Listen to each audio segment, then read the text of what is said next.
महाराष्ट्र राज्यातील गरीब, निराधार आणि आर्थिकदृष्ट्या दुर्बल घटकांसाठी सुरू करण्यात आलेली संजय गांधी निराधार अनुदान योजना ही एक अत्यंत महत्त्वाची सामाजिक योजना आहे. या योजनेमुळे राज्यातील लाखो नागरिकांना दर महिन्याला आर्थिक आधार मिळतो. विशेषतः विधवा महिला, दिव्यांग नागरिक, निराधार पुरुष महिला आणि गंभीर आजारांनी ग्रस्त असलेल्या लोकांसाठी ही योजना जीवनाचा मोठा आधार त्यांच्या ठरलेली आहे. दर महिन्याला या योजनेचा हप्ता लाभार्थ्यांच्या बँक खात्यात जमा केला जातो. त्यामुळे प्रत्येक महिन्यात लाभार्थ्यांना हप्ता कधी जमा होणार याची उत्सुकता नक्कीच असते. आता मार्च महिन्याच्या हप्त्याबाबत मोठी अपडेट या ठिकाणी समोर आलेली आहे. ती म्हणजेच शासनाच्या माहितीप्रमाणेच मार्च महिन्याचा हप्ता लवकरच लाभार्थ्यांच्या खात्यात जमा होण्यास सुरुवात होणार आहे. या व्हिडिओच्या माध्यमातून आपण आज संजय गांधी निराधार योजनेचा मार्च महिन्याचा हप्ता नेमका कधी मिळणार आणि रक्कम किती मिळते, तसेच कोण पात्र आहे आणि हप्ताला नेमका उशीर का झाला आहे आणि हप्ता तुमचा कसा तपासायचा याबद्दल सविस्तर माहिती जाणून घेणार आहे. पण त्याआधी जे कोणी आपल्या चॅनलवर नवीन असतील त्यांनी आपला चॅनल सबस्क्राईब करून घ्या, जेणेकरून नवनवीन मराठी अपडेटिंग माहिती तुमच्यापर्यंत सर्वात आधी पोहोचत जाईल. तर जास्त वेळ वाया न घालवता आपण आज व्हिडिओला सुरुवात करूया. आता आपण थोडक्यात पाहून घेऊया संजय गांधी निराधार योजना म्हणजे नेमके काय आहे.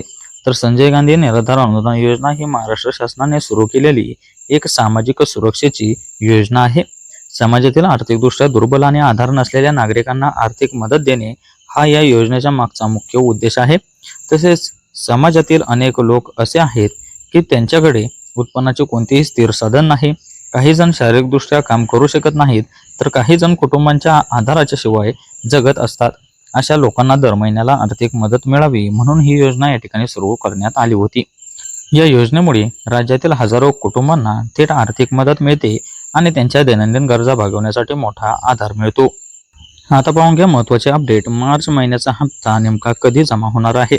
तर संजय गांधी निराधार योजनेचा हप्ता साधारणपणे प्रत्येक महिन्याच्या 10 ते 15 तारखेच्या दरम्यान लाभार्थ्यांच्या खात्यात जमा केला जातो. काही वेळा प्रशासकीय प्रक्रिया, निधी वितरण किंवा बँकिंग प्रक्रियेमुळे थोडा उशीर देखील होऊ शकतो. आता सध्याच्या माहितीनुसार मार्च महिन्याचा हप्ता जो आहे तो 10 मार्च ते 15 मार्च या कालावधीत लाभार्थ्यांच्या खात्यात जमा होण्याची शक्यता आहे. तर काही जिल्ह्यांमध्ये हा हप्ता 18 ते 20 मार्च पर्यंत टप्प्याटप्प्याने सुद्धा त्या ठिकाणी जमा होऊ शकतो. म्हणजेच थोडा 3 ते 5 दिवसांचा विलंब देखील लागू शकतो. एक महत्त्वाची गोष्ट लक्षात ठेवावी लागते की सर्व लाभार्थ्यांच्या खात्यात एकाच दिवशी पैसे जमा होत नाहीत, कारण शासनाकडून निधी जिल्हानिहाय पाठवला जातो आणि त्यानंतरच बँकांच्या माध्यमातून तो लाभार्थ्यांच्या खात्यात जमा होत असतो. म्हणूनच काही लाभार्थ्यांना पैसे लवकर मिळतात, तर काहींना थोड्या उशिराने देखील मिळू शकतात. आता पाहून घ्या हप्ता नेमका जमा कसा होतो. आता पाहून घ्या संजय गांधी निराधार योजनेचा हप्ता जो आहे तो डायरेक्ट बेनिफिट ट्रान्सफर म्हणजेच डीबीटी पद्धतीने जमा केला जातो. याचा अर्थ असा की शासन थेट लाभार्थ्यांच्या बँक खात्यात ते पैसे जमा करते. या प्रणालीमुळे अनेक फायदे देखील झालेले आहेत. ते फायदे देखील पाहून घ्या. लाभार्थ्यांना थेट बँक खात्यात पैसे मिळतात. कोणत्याही प्रकारचा या ठिकाणी मध्यस्थ राहत नाही. भ्रष्टाचाराची शक्यता देखील आता कमीच झालेली आहे. तसेच पैसे सुरक्षितपणे लाभार्थ्यापर्यंत देखील आता पोहोचत आहेत. डीबीटी प्रणालीमुळे शासनाच्या सामाजिक योजनांचे वितरण अधिक पारदर्शक झालेले आता पाहायला मिळते. आता पाहून घ्या या योजनेत नेमकी रक्कम किती मिळत असते. तर संजय गांधी निराधार योजनेअंतर्गत लाभार्थ्यांना दर महिन्याला आर्थिक सहाय्य दिले जाते. साधारणपणे या योजनेतून दर महिन्याला 1,500 रुपयांचे अनुदान वितरित केले जाते. काही प्रकरणांमध्ये कुटुंबातील सदस्यांची संख्या किंवा विशेष परिस्थिती लक्षात घेऊन ही रक्कम त्या ठिकाणी वाढवली देखील जाऊ शकते. ही रक्कम जरी कमी वाटत असली तरी अनेक गरीब कुटुंबांसाठी ती अत्यंत महत्त्वाची असते. या पैशांमुळे त्यांना अन्न, औषधे आणि दैनंदिन गरजांसाठी देखील विशेष अशी मदत मिळत असते. आता पाहून घ्या या योजनेचा लाभ नेमका कोणाला मिळतो. तर संजय गांधी निराधार योजना समाजातील अनेक दुर्बल घटकांसाठी आहे. खालील नागरिक या योजनेसाठी पात्र असू शकतात. ते म्हणजे कोणते. तर विधवा महिला यासाठी पात्र आहेत, दिव्यांग नागरिक देखील यासाठी पात्र, निराधार पुरुष आणि महिला देखील यासाठी पात्र, तसेच घटस्फोटित ज्या महिला आहेत त्या सुद्धा या ठिकाणी पात्र आहेत. तसेच अनाथ जे मुले आहेत त्यांच्यासाठी सुद्धा ही योजना आहे. गंभीर आजार असलेले नागरिक देखील यासाठी पात्र, तसेच ट्रान्सजेंडर नागरिक देखील या ठिकाणी पात्र, तसेच पती तुरुंगात असलेल्या महिला देखील या ठिकाणी पात्र आहेत. तसेच 35 वर्षापेक्षा जास्त वयाच्या अविवाहित महिला देखील या ठिकाणी पात्र आहेत. या सर्व नागरिकांना आर्थिक आधार देण्यासाठी शासनाने ही योजना या ठिकाणी सुरू केली होती। तसेच पाहून घ्या, या योजनेसाठी लागणारी पात्रता देखील या ठिकाणी पाहून घ्या। या योजनेचा लाभ मिळवण्यासाठी तुम्हाला काही निकष ठरवण्यात आलेले आहेत, ते पाहून घ्या। अर्जदार हा महाराष्ट्र राज्याचा रहिवासी असणे आवश्यक आहे। तसेच अर्जदार हा आर्थिकदृष्ट्या दुर्बल असणे देखील आवश्यक आहे। तसेच कुटुंबाचे उत्पन्न शासनाने ठरवलेल्या मर्यादेपेक्षा त्या ठिकाणी कमी असावे। तसेच अर्जदार हा निराधार असावा। तसेच अर्जदाराचे वय जे आहे ते साधारणपणे 18 ते 65 वर्षादरम्यान देखील असावे। जर हे निकष पूर्ण होत असतील तर अर्जदार या योजनेसाठी अर्ज करू शकतो। आता या ठिकाणी लागणारी काही आवश्यक कागदपत्रांची यादी देखील आपण पाहून घेऊया। या योजनेचा लाभ घेण्यासाठी तुम्हाला काही कागदपत्रे आवश्यक आहेत, ते म्हणजेच आधार कार्ड, रहिवासी दाखला, उत्पन्नाचे प्रमाणपत्र, तुमचे बँकेचे पासबुक या ठिकाणी अत्यंत महत्त्वाचे आहे। कारण येणारी जी रक्कम आहे ते तुमच्या बँक खात्यात डीबीटी पद्धतीने त्या ठिकाणी जमा केली जाते, त्यामुळे तुम्हाला या ठिकाणी बँक पासबुक महत्त्वाचे आहे।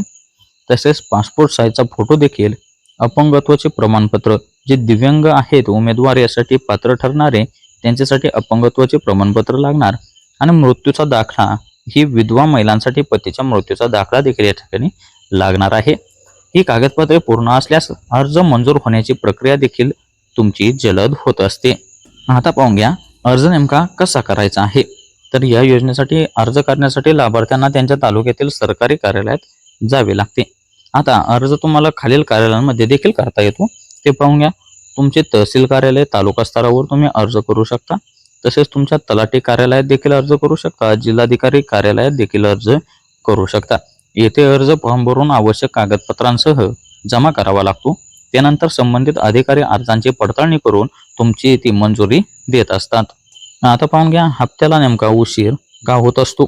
तर काही वेळा लाभार्थ्यांच्या खात्यात हप्ता उशिरा जमा होतो, यामागे काही कारणे असू शकतात। आता ते पाहून घ्या, तुमच्या बँक खात्याची KYC देखील त्या ठिकाणी अपूर्ण असणे म्हणजेच पूर्ण नसणे। आता दुसरे म्हणजेच आधार कार्ड तुमच्या बँक खात्याशी लिंकिंग नसणे। तसेच कागदपत्र देखील तुमच्या त्या ठिकाणी दिलेले अपूर्ण असणे, आणि निधी वितरण प्रक्रिया त्या ठिकाणी सुरू असणे, म्हणजेच या ठिकाणी तुम्हाला विलंब होऊ शकतो।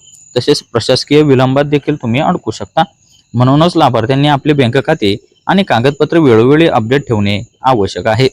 आता पाहून घ्या, हप्ता आला की नाही हे नेमके कसे तपासायचे।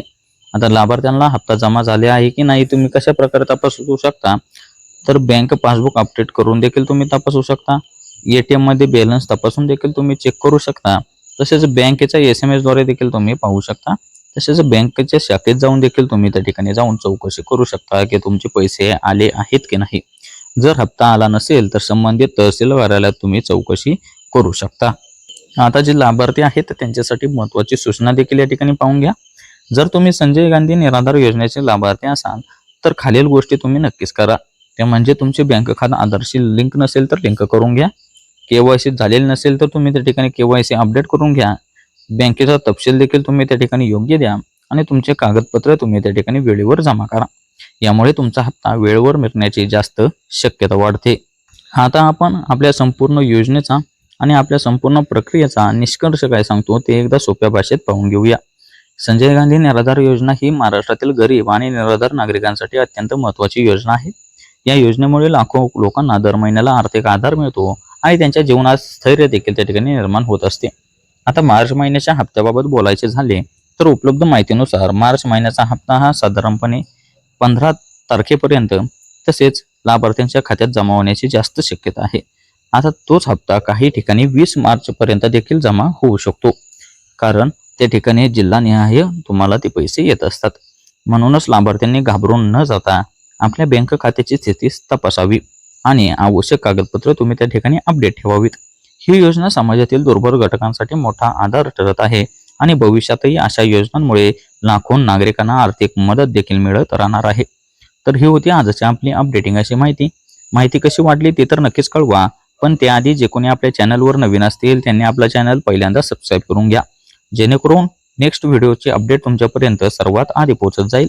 तर भेटूया अशाच पुढील व्हिडिओच्या माध्यमातून, तोपर्यंत धन्यवाद।